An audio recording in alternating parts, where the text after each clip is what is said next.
All right, everyone. Thank you for joining today. We have Alison Ellis on. Um, she's going to be our presenter today. We're excited to have a conversation regarding ATC. Just a little bit of background. Alison Ellis is a Chicagoland native and has been an air traffic controller at Chicago Center for the last 19 years. An Embry-Riddle Daytona graduate, Allison spent 2 years flight instructing at Embry-Riddle Prescott before moving on to corporate flying out of Texas and then New Jersey. After a couple of years in the corporate world, Allison switched to the other side of the radio and began her career in air traffic control, where we find her today. We're very excited. Safety Committee is presenting for CABAA, Air Traffic Control Center. We haven't had a conversation on this in a while, so we're excited for your presentation, understanding both sides of the radio, and then also we'll have a Q&A at the end. So feel free, anybody, if you have any questions during the presentation, just put them in the chat function and I will ask them at the end. And I'm turning it over to you, Allison. Okay, hello, good morning. Um, all right, we'll get into it. So I've been at Chicago Center for 19 years, and I'll start with just a brief overview of Chicago Center. This is actually what most people think I do when I tell them I'm an air traffic controller, and they ask me if I get cold. If it's not that, it's this. Most people don't understand that I'm not at the airport, and then when you tell them I'm actually in Aurora, they're definitely disappointed. But instead, this is what I do. And I think most of you are aware of the difference with what center is. This is Chicago Center. It's our lovely building. It's the Air Route Traffic Control Center. That's what all of the centers are. ARTCCs is how we're referred to. Our designated code, it starts with a Z. That's pretty much what every center is. And because we're in Aurora, we're known as ZAU. This is just, there's a couple old pictures of what the floor used to look like. 21 centers cover the entire United States. The most recent numbers we have 41 million operations across centers, 2 million of those in ours. We've been in the same location since 1962 with slight adjustments to our building. There's approximately 520 people employed at ZAU, 280 controllers, which is also interesting. When I got hired in 2005, I was controller 485 as a trainee. And so that kind of shows you the reduction in our force. Around 97 trainees at this point, 90 supervisors, managers, support staff, and then 70 tech ops personnel. A couple numbers here for the centers across the country. If you were to look at them, ZAU is number 10 as of 2022 numbers. We would have been closer to 6 pre-COVID. The numbers for years 2017 through 19 would have put us higher. So we're slowly ramping back up. Atlanta Center is actually the busiest center. And just our own stats with the mix of operations that we have, mostly air carrier, over 1 million, then air taxi, general aviation at almost 300,000, military ops, and then VFR advisories and pickups. So how we work is we are a mosaic of multiple radar sites. So we pull our feed from multiple radars instead of that like old school general sweep. And these are the radar sites we pull from.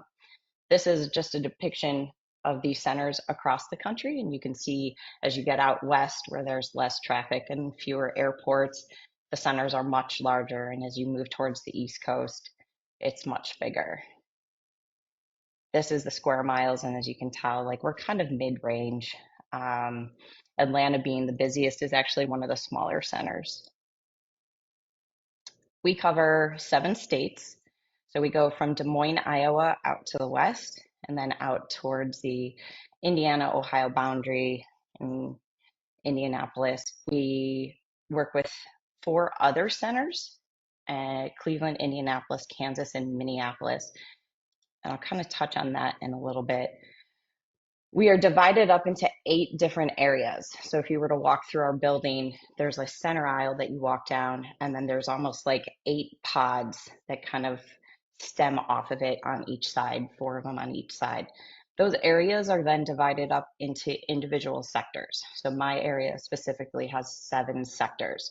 Across the building, there's 48 sectors. We also have a traffic management unit within our building, as most centers have.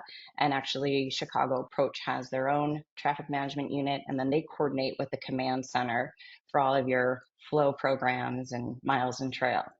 We work with 10 24-hour approach controls and 10 other approach controls. We have 281 airports with instrument approach procedures, and that's actually changing and growing. 14 military operating areas and 4 restricted areas. These would be the approach controls that are 24 hours. And just to comment on this, one of the questions I get asked most often is, why do I depart somewhere like Indianapolis, and as soon as I get switched over to center, I get a new code? So if the approach control is on the boundary, it depends on whose computer runs that approach control. So Indianapolis is run by Indy Center. So your code is generated in Indy Center. You depart off Indy to the north, going to Minneapolis, and as soon as you get to Center, we give you a new code because the Indy Center code is actually already in use in Chicago Center. And that's the same across the entire country. So unfortunately, sometimes you depart and you get a code right away. That would be why. These are the rest of the approach controls. So any of the approach controls listed in white are ones that we take over on the mid shift. They'll close at different times throughout the evening. And then the shaded areas where it says ZAU are the parts of Chicago Center that we control to the ground all day, every day. Like I said, we have 8 areas that are further divided into sectors, and any area has anywhere between 5 to 8 sectors. It's just a parcel airspace, and it is assigned a specific altitude stratum. The sectors are then combined or decombined throughout the day, depending on our traffic and staffing levels. And that's why sometimes you get us talking to other aircraft on different frequencies. Sometimes it has to do with coverage, and other times it has to do with the fact that we are a combined sector. We have one sector that is often combined with others, and that when it's combined, it's 6 frequencies we're listening to pretty much all day. So we get a lot of aircraft stepping on each other and frequency congestion. How that normally is divided with the altitude stratums, we'll say surface to flight level 230, but most of the sectors are above an approach control except for the few spaces that you had previously seen that go to the surface.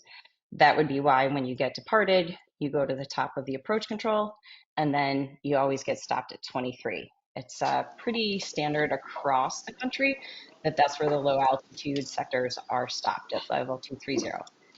High altitude then goes up 24. Most are just a high instead, and they get cut around flight level 330, and it depends on the traffic flow and what's necessary. We have 14 high altitude sectors across the country, or across our airspace, and then we have 11 super highs. And this is just pretty much how our stratification works. And if you were to come into Chicago, your super high is going to give you your first crossing to come down. They'll ship you to the next frequency. We try to do as many crossings as we can just so you guys can plan your descents as necessary. Then you get sent to the low altitude sector. You go ahead and cross there. And then typically we send you into Chicago Approach from that aspect. Well, we actually take you, most of you lower, and then you go to Chicago Approach. Just to give you a brief overview of Chicago Tracon, the Tracons across the country, most of them are, it's a 90 of some sort. So their C90 is how we're often referring to them. And then just with them, they're number 6 across the country, and that's pretty much consistent for how they were. Although O'Hare is actually, of the core 30 airports, it is the busiest airport. And then Midway is like the 27th busiest airport. They're actually fairly efficient. On a good VFR day, O'Hare will land 120 an hour, and Midway will land 32. And then on a bad IFR day, O'Hare's rate will drop significantly. typically down to around 76, whereas Midway is one of the most efficient airports in the country, and on a bad IFR day, they'll only drop to 28. Just some other stats. A million landing and departing aircraft in C-90's airspace in 2022, 14,000 overflights. If you've had to cut through C-90's airspace, I find that number interesting because typically they don't work overflights. We have to route you around. 23,000 VFR and 15,000 VFR overflights. So arrivals into O'Hare, we come in on the corners. So if you've come into O'Hare, you're getting one of those arrivals and you come in that way. And these would be our 4 arrival sectors. That's like a typical flow throughout the day of what it would look like. And if you were to take one of our radar scopes and look at what just O'Hare traffic would be, you can see this is what it would look like them coming in on the corners. So to avoid the arrivals, we have departures, and they would go out north, south, east, and west. And that's how we just kind of separate the flows. Of course, with weather, once those streams start blending into each other as people deviate, that's when our flow restrictions start. This would be our departures, and then you add that in with the arrivals, and that would be a typical day. Now we add in the Midway arrivals, only 2 ways into Midway, from the southwest or the southeast, and then same north, south, east, west for the departures. This is the reason why you're at 4,000 feet. So approach control takes those Midway arrivals either from the southwest or from the southeast, and they take them at 4,000 feet. And depending upon the runway configuration at Midway, they will, if they're on 4 right, the ones from the southwest, they will descend almost immediately to 5, if not to 4. So as you come into your satellite airport's Piéton Joliet destination, that's why we have to have you at 4,000 feet. That'll be an interesting note for those of you who fly jets into Palwaukee. A new letter of agreement will go into effect with Chicago Approach and us, I think June 24th-ish. And they are trying to push all of the Palwaukee and Waukegan North satellite jets onto the GoPack arrival. And my husband says it's really not great because they take you super far north and then they bring you back around. But typically we run you in over the Plano intersection right now at 6,000 feet, and Chicago Approach is switching the downwinds at O'Hare, and they said they can't get the Palwaukee and Waukegan arrivals underneath those downwinds fast enough. So now if you're a jet going to a North Satellite airport, they're trying to get you at least 16 and up and be on the GoPack arrival. So that's coming. These would be the satellites. As you can tell, it's just kind of all over the place. It is funny flying around. A lot of times we'll fly into and out of Waukegan and we'll ask for direct. And a lot of times the controller is like, yeah, no, unable, or we'll work on it. It really depends. The letters of agreement that we have with Chicago Approach requires us to have you on certain routing. And depending on the traffic volume and the flow, the weather, and really the controller, sometimes they can get shortcuts for you, but a lot of times C90 will just not approve it. It depends on, again, their volume and who's working. This is a 24-hour snapshot of what our overflights are. So you can kind of see a little bit of the jet routes, but for the most part, with RNAV-capable aircraft, the jet routes are slowly not becoming the main highway. Our separation standards, 500 feet from other people's airspace or 2.5 miles. Military is 503 miles. And then for forever, because of our mosaic, we always had to have 5 miles of separation. With the introduction of ADS-B from flight level 230 and below, we can now use 3 miles in most locations. And this is slowly spread. I believe we were one of the first centers to get this, and Kansas City has it now, and Indianapolis Center, I believe, have it, but Minneapolis does not. Just our separation standards and how we typically go about doing it. Normally, vertical separation, that's our basic and our go-to. We'll go ahead, stop you on top, Once we get our 5 mile separation, then we can go ahead and continue the descent beyond. The second one would be lateral separation, and then we also have longitudinal separation, where we bring you in same altitude and behind, and then we'll just use speeds to separate you. This is where we can typically tell if one of you are not really following the assigned speed. I've gotten that question many times of how do you know?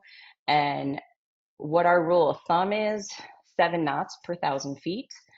So if you're at the same altitude and the guy behind is assigned the same speed but is 35 knots faster, something is not working. And that's typically when you get a controller coming on and asking for a verification of speed, whether it be the front guy isn't going as fast as we would like or the back guy is going faster. And then we'll use that same rule. If they're a couple 1,000 feet higher, we'll adjust with that. This is what a sector looks like. This picture is actually old. Our scopes have been replaced. I have a better picture of the scopes coming through, but this is what we're for the most part working with, and I'll just do a rundown of that. This is actually the new scope that we have. It's just a widescreen and has just blank spaces on the side of it where we can now put information. So we talked about the sectors. This would be a high altitude sector. It's a much cleaner scope. You can have the option to put the jet routes on or off. VORs and waypoints are depicted differently, but you are depicted. And then sector boundaries are typically dashes and center boundaries are solid lines. And that's what we're looking at. For a low altitude sector, this is what we are looking at with airports, VORs. The waypoints are the same, airways, and then the approach boundaries are different hashes as to sector boundaries and center boundaries. It's a little bit more of a cluttered scope. So this is a depiction here at the top of the screen is the Piatone VOR, and then that solid line above it would be Chicago approaches airspace, and then Joliet VOR is off to the top left of that, and that's typically how most of you, I think, are flying in. This is what my scope looks like on my mid shift. And actually, we have so many frequencies and so much airspace that we actually have to have a second scope adjacent to this to display the rest of the frequencies and to be able to zoom in for when we're vectoring for approach, especially when we have vectored or taken over airspace. And this is why you are on, you know, you're 8 miles north of the airport when we're vectoring you for the ILS, and why we take you so far out, because it's a quarter of an inch to us, while it seems super far away for you. Also, we are restricted by our altitudes as opposed to approach control. Because of that mosaic, we don't depict obstructions the same way. So in many places, the lowest we can go is 4,000 feet. A majority of the places is 3. Occasionally we can get down to 2,500, but it's why we end up taking you further out is so that you can then intercept the localizer and still have enough time to catch the glide slope without being so high and catching it from above. This is what you look like to us. Just your call sign there on the top. This would be what your altitudes look like. So when you're in level flight and we have mode C certified, that's what the flight level 300 with the C is. And then when you're descending on the left, it's your assigned altitude. And then on the right would be the altitude you're leaving. That's your ground speed and your destination. That's just our computer ID number. It's how we are able to input information for you. That's your target. Your history is just where you've been.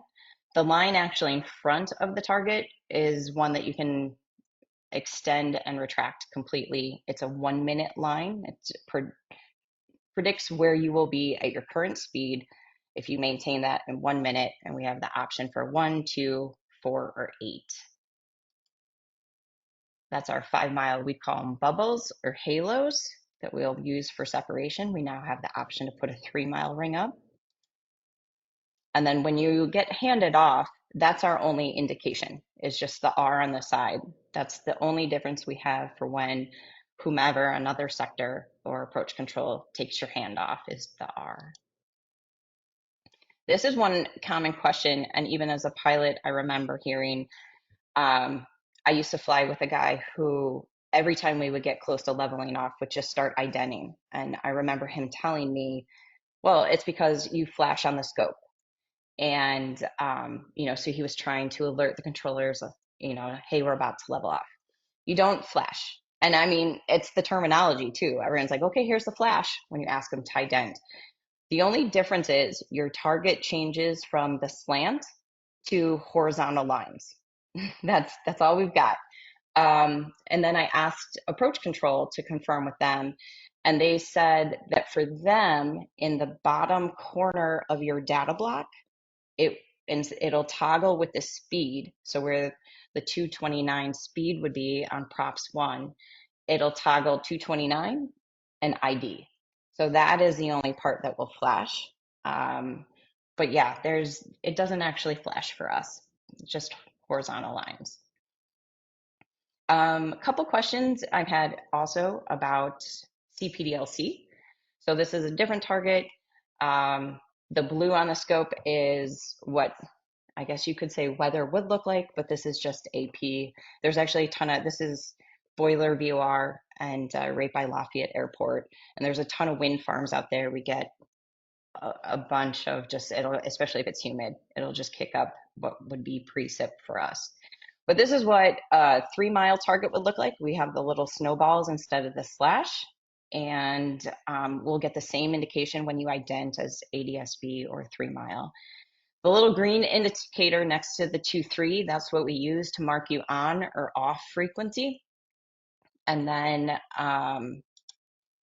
this would be a pilot initiated downlink. So anytime you send something to us, that's what your request will look like. When we send something to you, it's just a green bar. And when you acknowledge it, the green bar will go away. The white box that is next to ExecJet's call sign is just an indication that you have logged on to your session and that we have control of your session. This is fourth line information, and this will pass from center to center. So when one center sector ships you to another and they have put your information in the fourth line, we have it. So a lot of times you'll check in with, and we were assigned, 250 knots or whatever. Center to center, we have that information already. So if you were left on a heading or if you were left on a speed, we have it. From us to approach control, they don't have it. Or approach control to us. If they have left you on a heading or speed, we don't get that information. But center to center, we do. And then we can also continue that with if you were deviating, there's small things that we were restricted to 7 characters, 7 or maybe 8. And so we can put things in if you're deviating left to enable direct Lamoni, we have things like that. If you've gone lost comm and your Nordo, we'll put Nordo in there. But somewhat restricted, but that's what we'll do. The downside to this is that's all we have. So if this aircraft had also been assigned to speed, then we can't see it. That would be a time where a controller would ship you to the next frequency and let them know your speed. This is what precip looks like for us. The blue is moderate, the little X's are heavy, and then extreme. Again, we only see precipitation. We don't see clouds, so we don't see buildups, we don't see overhangs, we just have precip. And this picture was taken with the leader lines out to the 8 minutes. That would be what that looks like. But again, so a lot of times you deviate around stuff and we just can't see it. And our weather is slightly delayed. So when there is a hole, a lot of times aircraft will be actually flying through what is not a hole on our scope. But so this would be, again, just our sector setup. Moving back to that, this is our ERIDS. And just what we do with that is it's our en route information display system. It's how we get your approach plates. And so we'll use this as our reference. It pulls up the NOTAMs. I guess I can touch on NOTAMs briefly. There's been a huge kick since 2017. There was a not accident that took place in San Francisco where an aircraft coming inbound, Air Canada, lined up with the taxiway and missed four aircraft that were lined up on the taxiway by 5 to 13 feet of the tail of the second aircraft.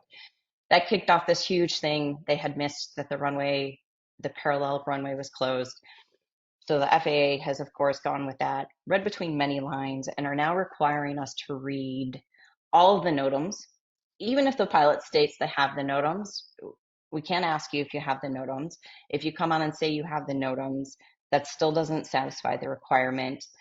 So many have been hesitant to switch you to the visual. So if you're inbound and you're on the ILS, you've got the airport in sight. With the visual approach, they're requiring us to read pretty much all of the obstacle NOTAMs that are within 3.3 miles of the airport or any obstacle that's above 500 feet. So if you've flown, at least in the center's airspace, and you're getting the NOTAMs, that's why it's this big push, and apparently we're on the forefront of making the change. In any case, here's the ERIDS. That's the approach control. Or the approach. That's also where we get your NOTAMs, and we can display maps, but otherwise it's a fairly limited system on what we have information on. This is our voice communication system. So this is where we turn our frequencies on or off. The small picture on the right is how it actually looks like on the console. And then these are our landlines. So more often than not, when we do say we were stuck on a landline, say again, we really were. All of the landlines here that are just white boxes with lettering, those are people inside the building. So when I call that person, I go directly to their ear, and then the aircraft will come out over the speaker. But all the ones here that are speakers are just a shout line. So if you're in Kansas City's airspace and you check on, you have constant light chop, and I say, Roger, if you want a different altitude, I have to call Kansas City. And like I said, it's just a shout line that comes out over the speaker. So I call out to Kansas City, hoping they hear me, and wait for them to answer, and then ask for control so that I can descend you or climb you or whatever your request is. Whereas if I were calling a sector within my building, I would just call them directly and I come out in their ear, and then I can make the request right away. It's much quicker sector to sector as opposed to center to center. It's the same with approach control. It's just a shout line. So if someone has turned their speaker down or they are not listening, it's frustrating. The EDST is our en route decision tool. This is now electronic strips. If any of you have been in either a center before a long time ago or at approach control, they still run with strips somewhat. We do not. The only time we use strips is if you're landing in our airspace. And it is it's all the information that's contained on the strip, your call sign, your equipment, altitude, your code. That'll actually be yellow if you need a new code. Heading and speed is also passed in there, and your route of flight. Last thing is traffic management. We do have that within the building. Their goal is to help move traffic efficiently and effectively. They're the reason you get switched from one arrival to another, or they try to fix balance if you're coming in the southeast and it would be better served, their volume is high, they'll switch you over to the southwest. And that's what a typical, there's a couple, I think they have 4 stations that look like this. And that's all I have. That's awesome. Thank you so much, Allison. That was a great overview. I personally have not heard most of that to give some better insight as to what you guys are looking at, what's useful. That was awesome. We appreciate you coming on. We do have some questions that I'll get into here. So the first one, and it's a two-part question. The first part is, what are some of the biggest errors you see pilots making for the ATC environment, and in what area can pilots improve? Um, so I would say one of the biggest ones, and a lot of it has had to do mostly, I think, with the RNAV arrivals, is if we don't descend you via, but we give you, uh, like for us and the ND arrival, it would be Cross Campbell at 24 is the restriction you've previously gotten. So you'll check onto our frequency and we'll say Cross Campbell at flight level 240 or Cross Campbell at or below flight level 240, descend and maintain flight level 1900. And I would say probably 8 out of 10 times, most pilots will take that as a discretionary descent. They don't continue the descent down to 19. Um, I would say that's probably one of our bigger frustrations. We get because the satellite uh, aircraft are have to get down so low. We will get a lot of people who just don't check on, especially if they're familiar with Chicago Center's airspace and they know that um, they're going to have to make that crossing 15 or 20 out of Joliet at 4. We used to actually have a pilot who would come through consistently, like 2 or 3 times a month, and he would conveniently go lost comm after he would check in with the high altitude sector.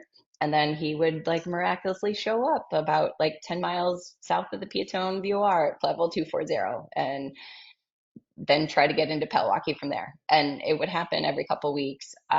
So we do have that. Otherwise, I would say we definitely have days that are double clearance days. Pilots just not listening. Um, but I would say on a whole, we don't, from the smaller aspect, I think VFR flight following is one when aircraft call up and just say their call sign. And so now is, especially when you are working a lot of airspace, you're looking for somebody that you're already talking to. And I think that that is something that a lot of controllers get frustrated with. It'd be much better if it was, NUR 739 Chicago Center, NUR 7396 Romeo looking for flight following or VFR request or something so that you're like, oh, okay, it's a new guy.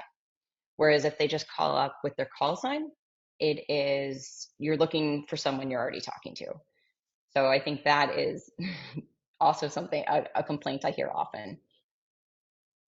That's a good reminder because we talk about it a lot, and I think pilots think that it's helpful to just start brief and try to get themselves in, but adding in that with a request Mhm. or something helps you differentiate. That's a good reminder.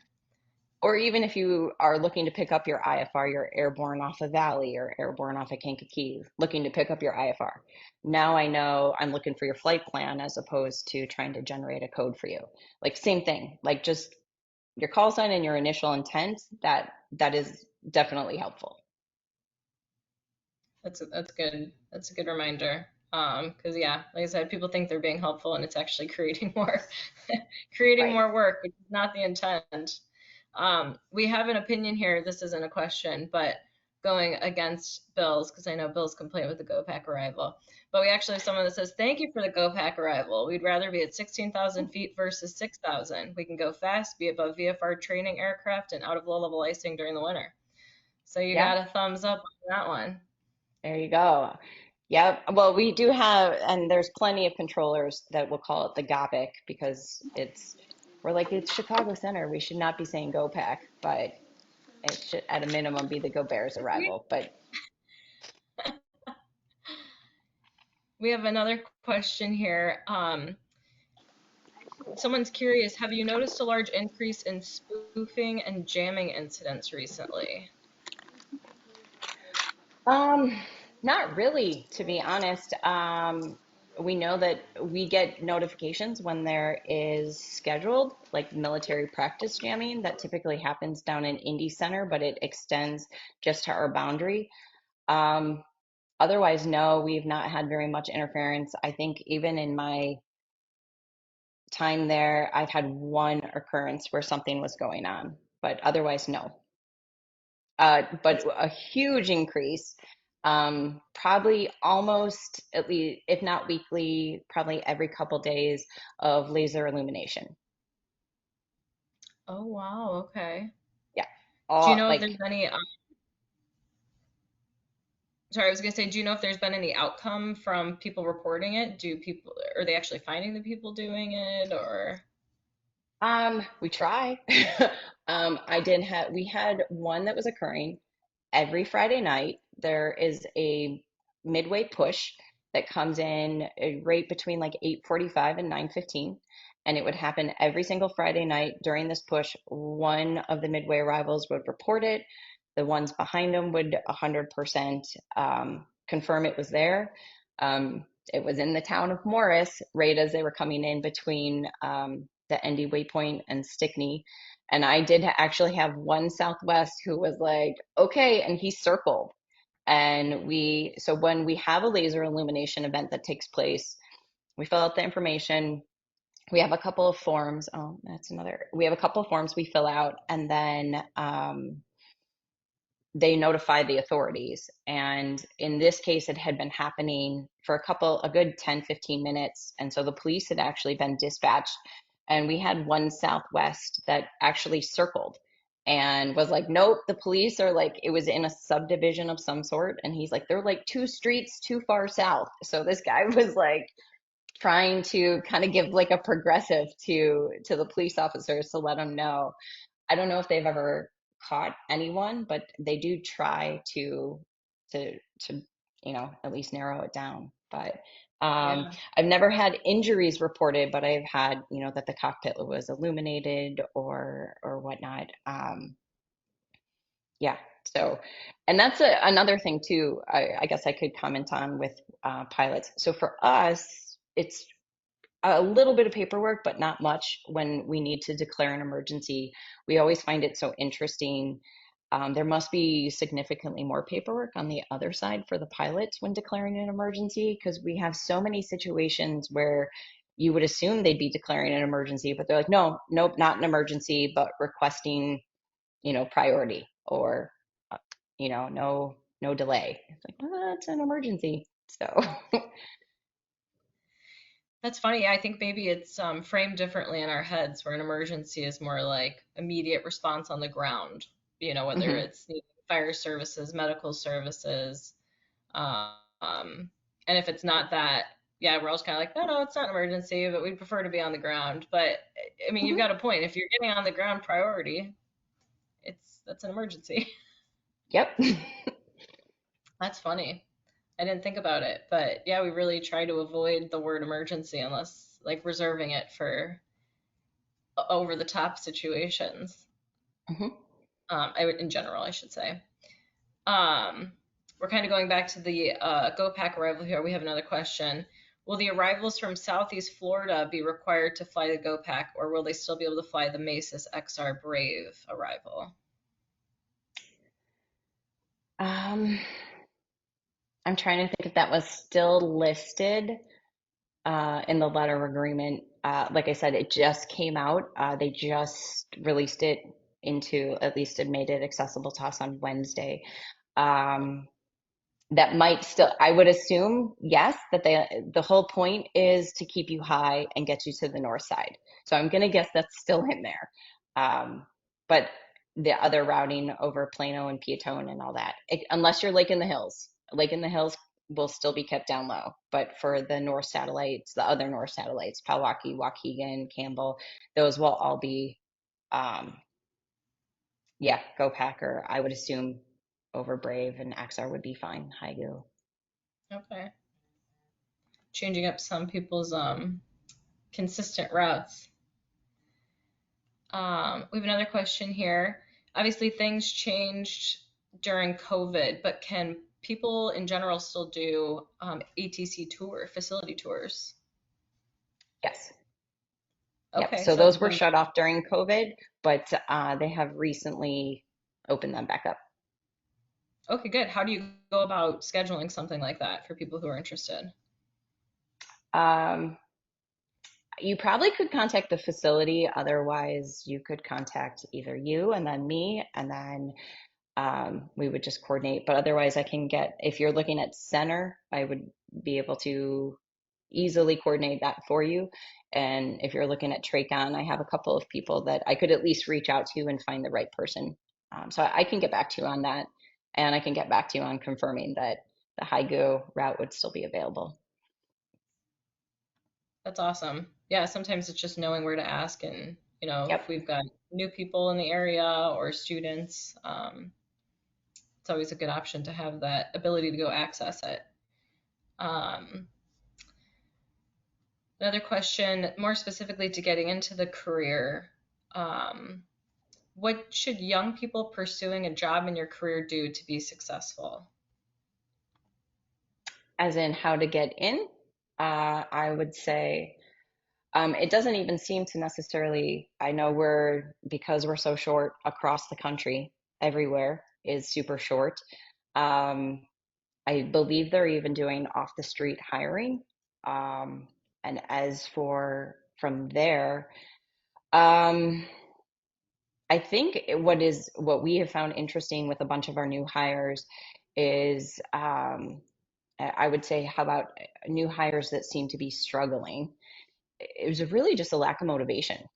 But I feel like to be successful within the career, you just need initiative and motivation to really just want to do well in the job. Um, I don't even think criteria wise that there's much criteria like other than because like I said, I think they have reduced the requirements for what is needed, but I'm not 100% sure. But I do know they are off the street hiring at this time. And what was the training like? How did you get into that role? What was the training that's associated for people who aren't familiar? Okay, so I think the way training normally takes place at this point in time is once you would get hired, you would be sent to Oklahoma City. And once you're at Oklahoma City, I think you get split in one of two ways. You go through initial training in Oak City, and then you can go either like the radar route or the tower route. And then, so Oak City, I believe, is 6 months. And then once you would get through Oklahoma City, then you would get sent to your facility. And then upon arrival at your facility, upon arrival at my facility, you would go through your initial training and um, and then it would be a slow progression. You would be assigned your area and then you would train first on the D side, and that's where a D side is kind of the helper person. If you have two people sitting at the sector and you're quite busy, the D side would be the person making all those landline calls for you. And so you would get all your certifications on that. Then you would be sent to radar class, and then you would train on the radars. I think the time from the time you enter the facility until fully certified is between 2.5 to 3 years. But you are an FAA employee from the time you go to Oak City. It's a long process, though. It is. Yeah, it's interesting to hear the progression through to be fully qualified. And then do you usually start in somewhere slower, not in Chicago, and then, move forward? No, Nope, there's no. Okay. nope. It's just, again, where they're needed. So when you finish Oklahoma City, I believe it depends on where you finished in the class. And then they're like, here, these are the highest priority. So it's unfortunate how they're doing it right now. Like we have a controller who his brother wanted to come to Chicago Center, but Oakland Center was critically staffed and he got sent to Oak Center. And unfortunately, it just means he now spends the next couple of years trying to transfer to Chicago Center. Um, the same thing happens if you get sent to a lower level facility and you would like to go to a higher level. You do, but you can transfer from center to center or from an approach control to a center.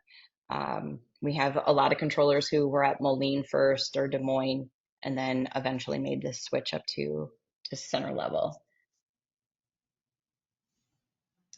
It's interesting you don't have too much say in um, where you're going.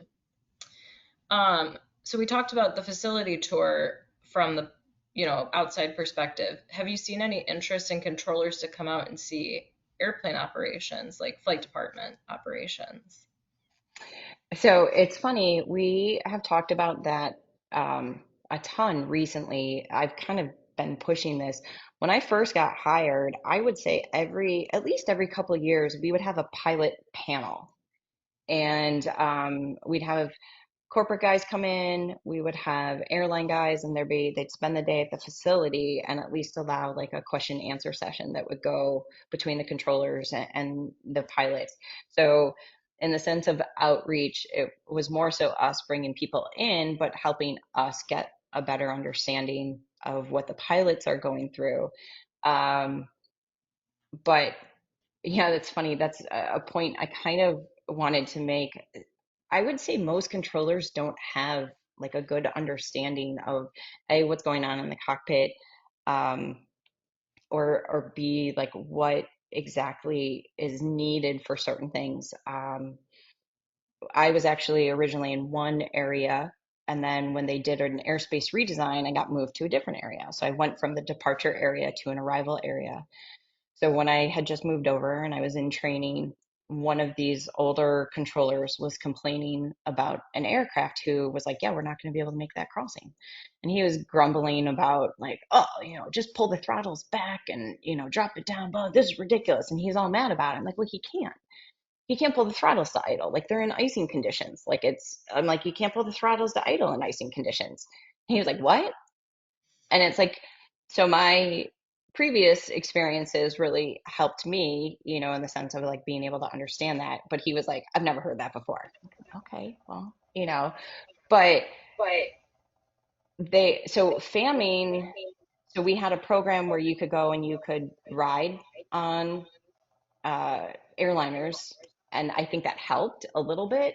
But again, that program came and went, and they required really us to jump through too many hoops. But I think it would be beneficial if, we were out there either talking to some of the flight schools, letting them know what was helpful or what would be helpful to them. Um, or again, it's more so again your experiences and what you've dealt with. There are a handful of us who are pilots. I think we're significantly more patient with some of the flight schools than some of the other people. You can tell, you can hear it on frequency when you can tell it's the student and you're waiting for the response and it's not always there, and then you hear the instructor come back and you can tell. So yeah, no, unfortunately, there's really not much in the sense of outreach or education for controllers to really have a better understanding of what the pilots are going through. I guess that's really selfish of us to be like, well, no, but you can come and check out our environment. But No, I think it's a great thought, and I don't think many of us consider it as much. But like you say, just even sort of a get together where you have both sides and everyone can say, yeah, this is something we're seeing, or this was a time that we noticed you guys were frustrated. This is actually what was going on. And then vice versa. So have that open communication. It's kind of cool that you guys used to do that, the open the door and just meet up. It'd be interesting to start thinking of doing something like that again. yeah, I've been trying to push this. I'm hoping maybe to make some headway here, but yeah, I think it would be beneficial. Also, there used to be a very old program called Rain Check and like the Wings program where people could come in and I think they got some form of like safety points or credits um, for coming in and completing this program, and that was like a good outreach program. But again, and I think it is eye-opening. I mean, even I've brought my husband in a couple of times, and he's, sat down and watched at a scope and it's like, I don't even know where to look. Like it's training your mind differently. And at the same time too, we're talking to planes while listening to planes on another frequency while your supervisor is telling you that team you wants you to reroute this guy um, and the guy at the other sector um, is shouting some type of coordination over at you. Yeah, so it's definitely a multitasking experience that is, I think, somewhat eye-opening for pilots. But again, I think if we could get more controllers to understand the pilot perspective, it would be better. Well, The safety committee is behind this fully. If you want to coordinate, we'll start setting something up where we can have pilots and controllers meet up and have these conversations. Yeah, that would be great.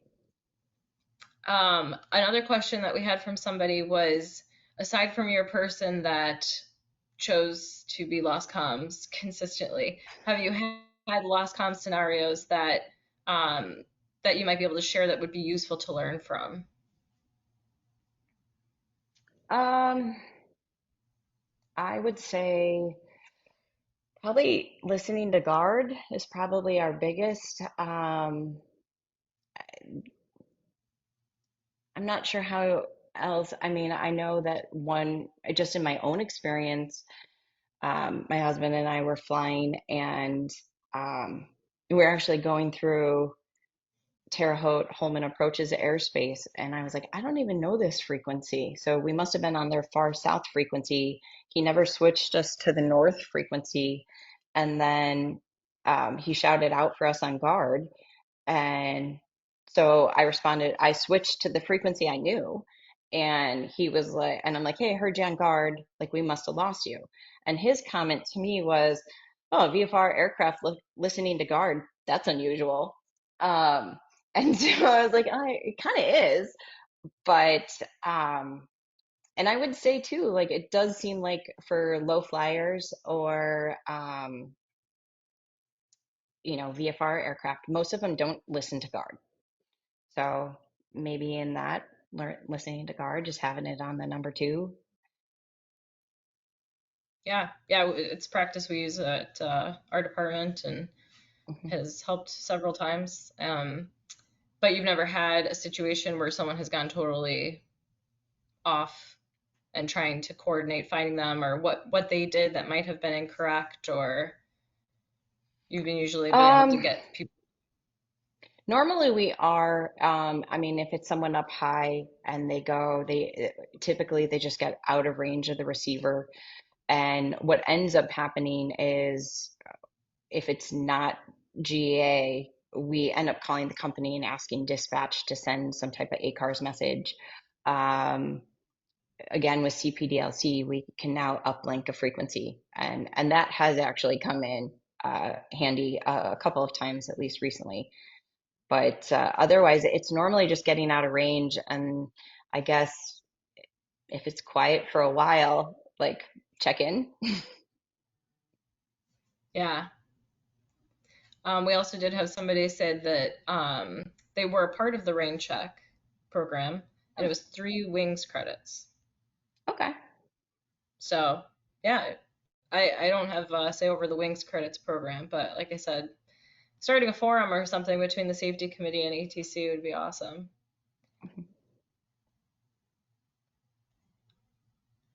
Okay, we've got a question here. Um, would expect nothing less from pilots. How do you get a direct to a destination before departure? Just kidding. But if there's a way, is there a time that it is easier to get a direct to, or is it totally dependent on the volume and Um, well, we do have one guy who takes off a Palwaki, and every time in his remarks section of his flight plan, he puts ATC is great. So there's that. lucky guy? Um, but I would say you have a better shot at getting direct with center over approach control. Okay. So if you're coming out of C90, again, their volume is not necessarily higher, but I think they're kind of more on rails, and they kind of try to keep you on those rails just to avoid additional vectoring here or there. And then they will ship you guys to us. There's a better shot at getting direct um, with us than Okay. really, I think, with an approach control. Um, Technically, our rule book, the 7110, technically says the furthest we're allowed to go is the first fix outside our facility. So, if you're going down to Pensacola and you're filed whatever, well, and one of the fixes is, we'll say, like the Terre Haute VOR, technically, that's the first fix outside my facility. That's technically as far as I can go. I would say most controllers don't even pay attention to that. If it's late at night or super early in the morning, I give direct to everywhere. So, so there's definitely that benefit. Yeah, maybe I'll look at the time and be like, oh, he's gonna get to the East Coast at like 6 a.m. I'll leave him on his route. But otherwise, yeah. Um, if you're Again, it depends too. It depends on volume. It depends if there's a traffic management initiative in there. If it's the day after Christmas and you're going to Florida, there's no chance. The flow restrictions, same thing, ski country. We have ski country routes all winter long, so we can't do it there. It depends if there's weather, down in Dallas, same thing. So it's going to depend day to day, but your highest chance will probably be with a center over an approach control. That's useful. It's good to know. We have time for just one more question. So the last one here, someone asked, what does it take for you guys to need to file an ASAP and or just file a report for an aircraft with some sort of violation? What does it take for us to report an aircraft? Yeah, I think it's always a concern, on the pilot side. Oh, I made a mistake. What is kind of the triggering factor that would cause you to file some sort of report? So, if I'm 100% honest, almost every controller will do whatever they can to not turn someone in. Um, Probably because we're like pilots, and if it requires paperwork, we don't want to do it.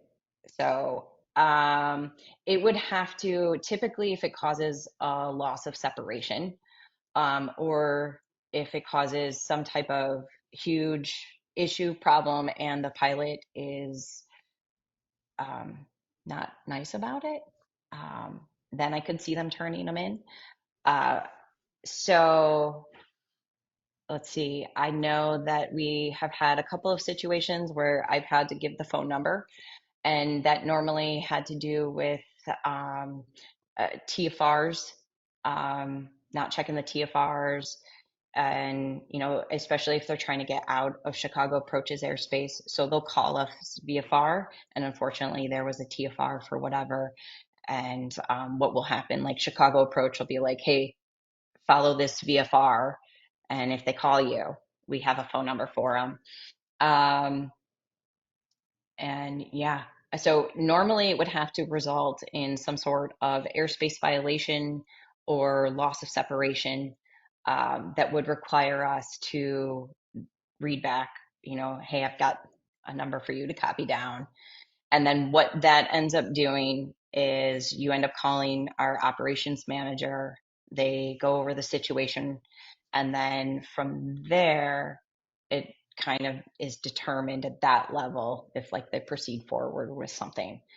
Um, but Makes sense. And I think it's important yeah, to remember respect goes a long ways. I mean, yeah. don't get an attitude with ATC. I mean, it's just unnecessary. I I think mean, we could. sometimes it's deserved, but Every situation's different, but I think, yeah, it's important for both sides to just remember respect goes a long way.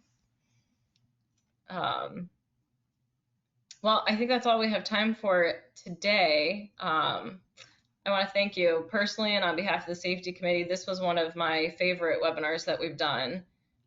Stuff that I wasn't familiar with, questions that we could ask.